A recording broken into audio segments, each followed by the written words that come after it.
નમસ્કાર મિત્રો મિત્રો આજે તમારી સમક્ષ વૃશ્ચિક રાશિના જાતકો માટે આ વિડિયો ખૂબ જ ખાસ છે। મિત્રો જ્યારે પોતાની કમજોરી અવગુણ દૂર થઈ જાય ત્યારે એ વ્યક્તિ જીવનમાં સફળ થઈ જાય છે। આપણા અવગુણ કેટલા છે, આપણી કમજોરી કેટલી છે એ કોણ બતાવે? તો આપણા મિત્રો હોય જે આપણે હૃદયથી પ્રેમ કરતા હોય એ જ આપણી કમજોરીને દૂર કરવાનો પ્રયાસ કરે, આપણે કહે। આજે તમારી સમક્ષ તમારી વૃશ્ચિક રાશિના જાતકો માટે આ 5 કમજોરી જોવા મળે છે। આ 5 કમજોરી કઈ કઈ છે એ આપણે વિસ્તારપૂર્વક ચર્ચા કરશું। જો આપની વૃશ્ચિક રાશિ હોય તો આ વિડિયો સંપૂર્ણ રીતે જરૂર સાંભળજો, સાથે ઉપાય પણ બતાવીશ। હવે કોઈ એવા જાતક નથી જેના જીવનમાં ગુણ હોય છે પણ સાથે અવગુણ પણ હોય છે। હવે આ 5 કમજોરી, પહેલી કમજોરી એ છે કે વૃશ્ચિક રાશિના જાતકોને ક્રોધ ખૂબ જલ્દીથી આવી જાય છે। વાત વાતમાં ક્રોધ આવી જાય અને ક્રોધ આવવાથી હર હંમેશા ઝઘડા થાય, વિવાદ થાય અને એ ક્રોધથી ન બોલવાનું, ક્યારેક એવા શબ્દો બોલી જઈએ જેનાથી સામેવાળા વ્યક્તિ આપણાથી નિરાશ થઈ જાય છે, આપણા સંબંધ તૂટી જાય છે અને આપણા જીવનમાં નુકસાન થાય છે। નોકરીમાં આપણે નોકરી કરતા હોય અને આપણે વિવાદ કરીએ તો પણ નુકસાન છે। બિઝનેસ કરતા હોય ત્યાં ક્રોધ આવી જાય અને વિવાદ કરીએ તો પણ નુકસાન છે। એટલે પહેલી કમજોરી એ છે કે પોતાના ક્રોધને કંટ્રોલ કરવો જોઈએ। જેટલો ક્રોધને કંટ્રોલ કરશો એટલો આપણા જીવન માટે ખૂબ જ સારું, આપણા માટે ઉત્તમ ફળ મળશે। મિત્રો આવી 4 કમજોરીની આગળ ચર્ચા કરીએ તે પહેલા એક નમ્ર પ્રાર્થના છે। મારા નવા મિત્રો આ વિડીયો જોઈ રહ્યા છો, મિત્રો આ તમને વિડીયો ગમે તો જરૂર ને જરૂર લાઈક કરજો, તમારા મિત્રોમાં ખૂબ શેર કરજો।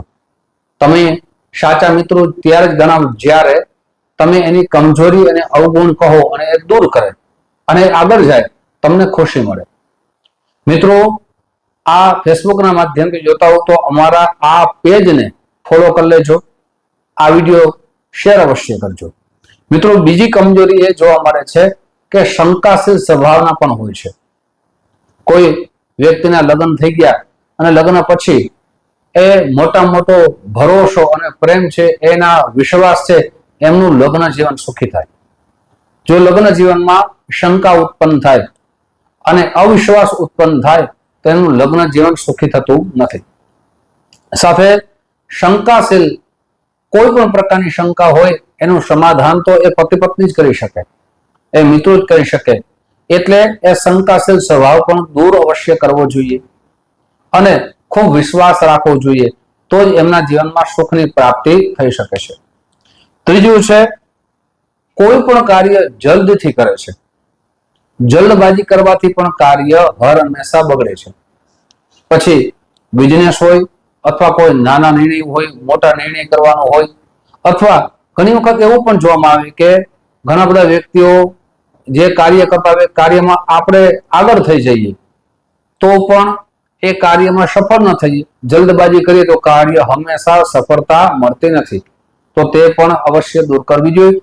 કોઈ પણ કાર્યમાં શીઘ્રતા ના કરવી જોઈએ। સાથે ચોથી કમજોરી જિદ્દી સ્વભાવના હોય છે।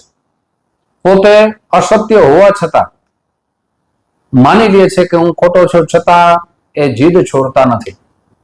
એ જીદ છોડી દે અને પ્રેમથી રહે અને કાર્યમાં પાછા કાર્ય કરતા રહે। પછી ઘણી વખત જિદ્દી સ્વભાવ છે એ સમાજ માટે પણ નુકસાન કરે છે, જિદ્દી સ્વભાવ છે એ પરિવાર માટે પણ નુકસાન કરે છે, મિત્રો માટે પણ નુકસાન કરે છે, નોકરીમાં પણ નુકસાન થાય છે, બિઝનેસમાં પણ નુકસાન થાય છે। એટલે જીદ છોડી દેવી જોઈએ। 5મી કમજોરી એ પણ જોવા મળે છે, આ એક સારી વાત પણ છે અને એક આ કમજોરી પણ કહી શકાય। જેની સાથે સંબંધો રાખે ત્યાં અતિ લાગણી રાખે, અતિ ભાવના રાખે, અપેક્ષા પણ રાખે। કોઈ વ્યક્તિને પ્રેમ કરવો એ બહુ સારી વાત છે, પ્રેમ વગર કોઈ વ્યક્તિ જીવી શકતું નથી, પણ અપેક્ષા રાખો તો એ પ્રેમમાં સફળ થઈ શકતું નથી। કોઈ વ્યક્તિને આપણે કામ કરી આપ્યું અને પછી સામેવાળા વ્યક્તિની અપેક્ષા વધી જાય કે આ કાર્ય મારું કરશે, એ અપેક્ષા દુઃખદાયી બને છે। અતિ ભાવના પણ દુઃખદાયી બને છે, અતિ લાગણી પણ દુઃખદાયી બને છે। એટલે અતિશય કોઈ પણ જે ભાવના છે એમાં પણ કંટ્રોલ રાખવો જોઈએ। મિત્રો આજે તમારી સમક્ષ વૃશ્ચિક રાશિના જાતકો માટે આ 5 કમજોરીની ચર્ચા કરી. હવે ઉપાય પણ કહી દઉં. રોજ હર હંમેશા પ્રતિ દિવસ હનુમાન ચાલીસાના પાઠ કરવા જોઈએ. તમારી જન્મ કુંડલી બતાવી તમારા રાશિ સ્વામી મંગળ એમનું રત્ન આપ ધારણ કરી શકો, પણ રત્ન ધારણ કરતા પહેલા એમની પંચાંગ પૂજા કરવી અવશ્ય જોઈએ. ઘણી વખત ઘણા બધા વ્યક્તિઓ અમારી પાસે પ્રશ્ન કરે છે કે શાસ્ત્રીજી, હું રત્ન ધારણ કરું ના ઘણા બધા વર્ષો થઈ ગયા, પણ એ રત્નનું ફળ મળતું નથી. રત્ન ધારણ કરતા પહેલા એમની પ્રતિષ્ઠા કરવી જોઈએ, ચલિત સાથે એમની પૂજા કરવી જોઈએ, એના જપ કરવો જોઈએ, યજ્ઞ દશાંશ કરવો જોઈએ, અને આ શાસ્ત્ર પ્રમાણે એની પૂજા કરી અને પછી રત્ન ધારણ કરવું જોઈએ. ઘણી વખત મેં સાંભળ્યું છે ઘણા બધા વ્યક્તિઓના મુખેથી કે રત્ન દઈ દઈએ, દૂધમાં સ્નાન કરાવી, જળથી સ્નાન કરાવી અને તમે પહેરી લ્યો, તો એનું ફળ નથી મળતું. શાસ્ત્ર એમ કહે છે કે જે રત્ન ધારણ કરીએ એ રત્નને શાસ્ત્રોક્ત પૂજા કરી અને પછી ધારણ કરવામાં આવે તો એનું ઉત્તમ ફળ મળે છે. સાથે એના કેરેટ પણ હોય છે. જન્મ પત્રિકા બતાવવાનું મુખ્ય કારણ છે કેટલા કેરેટનું પહેરવું જોઈએ, ક્યારે પહેરવું જોઈએ, એ બધું આપ જેને જન્મ કુંડલી બતાવો એ તમને વિશેષ જાણકારી આપે છે. મિત્રો સાથે સરળ ઉપાય પણ બતાવીએ છીએ. અને મંગળવારના દિવસે ખાસ કરીને લાલ વસ્તુનું તમારી યથાશક્તિ દાન કરજો. મિત્રો આવી જ જાણકારી તમારી સમક્ષ મૂકતો રહીશ. આપ જે પ્રેમ આપો છો એ પ્રેમ બદલ આપ સૌનો હૃદયથી ખૂબ ખૂબ આભાર વ્યક્ત કરું છું. ફરીથી મળશું. જય શ્રી કૃષ્ણ. મહાદેવ.